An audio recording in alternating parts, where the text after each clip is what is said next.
Hey everyone, welcome to the channel. Today we're diving into a topic that might completely change the way you think about attraction. You might be doing certain things that seem totally normal, harmless even, but they could actually be turning guys off without you even realizing it. Some of these might shock you, so make sure to stick around until the end. Let's get started.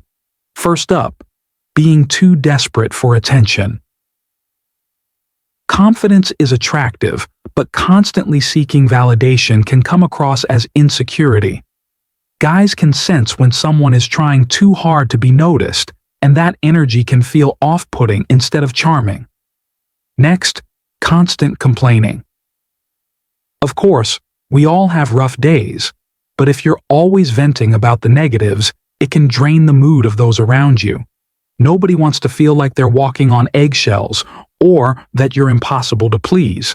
A little positivity goes a long way. Another big one? Being too high maintenance. There's nothing wrong with looking good and having standards, but when everything has to be just right, your plans, your outfit, your expectations, it can feel exhausting. Guys appreciate someone who can go with the flow and enjoy the moment. Now, let's talk about makeup. Love it, use it, rock it, but overdoing it can sometimes have the opposite effect. Many guys prefer a natural look where they can actually see you, rather than feeling like they're talking to a completely different person every time they meet you. Speaking of appearance, being overly critical, whether it's about yourself or others, can be a turnoff. If you're constantly pointing out flaws, it creates an atmosphere of negativity. Instead, focusing on self-love and kindness makes you way more attractive. Another thing guys secretly dislike? Being too clingy or needy. When you're always texting, needing reassurance, or afraid to give space, it can feel suffocating. A healthy relationship thrives on balance, where both people feel secure without being overly dependent. Oversharing too soon is also a red flag. It's great to be open, but bombarding someone with deep personal problems in the early stages of dating can feel overwhelming. Let the connection develop naturally. At the same time, being too distant or unapproachable can also backfire.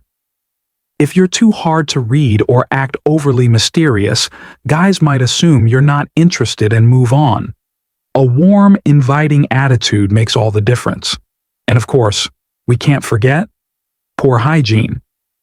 This one's obvious, but it still happens. Bad breath, greasy hair, or skipping basic self-care can be major turnoffs. Cleanliness and self-care show that you respect yourself, and that's attractive. Lastly, playing too many games. A little mystery is fun, but extreme mind games, being overly secretive, or playing hard to get, can create frustration instead of attraction. Being authentic and clear about your feelings is always more appealing. So, there you have it. 12 things that guys actually find unattractive, even if they seem small. It's not about changing who you are, but about finding balance, confidence without neediness, openness without oversharing, and self-care without high-maintenance stress. Which of these surprised you the most? So, there you have it. 12 things that guys actually find unattractive, even if they seem small at first glance. It's not about changing who you are or pretending to be someone you're not, but rather about finding the balance that works for both you and the person you're interested in. Confidence is key, but it's important to know when to dial it back and avoid coming across as overly needy or desperate. Openness and honesty are always appreciated, but oversharing too soon can be overwhelming, so it's crucial to let things develop naturally. Self-care and grooming go a long way in making a great first impression, but being too high maintenance can make things feel exhausting. Attraction isn't just about looks or superficial traits. It's about the energy you bring into a relationship. Guys love a woman who can go with the flow, who is positive, and who values herself without seeking constant validation from others. By staying true to yourself while maintaining a sense of balance, you can cultivate a relationship that feels healthy and fulfilling. Remember, it's all about mutual respect and understanding. No one wants to feel like they're walking on eggshells, but at the same time, you don't want to feel suffocated or unappreciated. Relationships thrive when both parties feel secure, heard, and valued. So, which of these surprising turnoffs caught you off guard the most? I'd love to hear your thoughts. Drop a comment below. And if you found this video helpful, make sure you know in the comments, and don't forget to like and subscribe for more insights.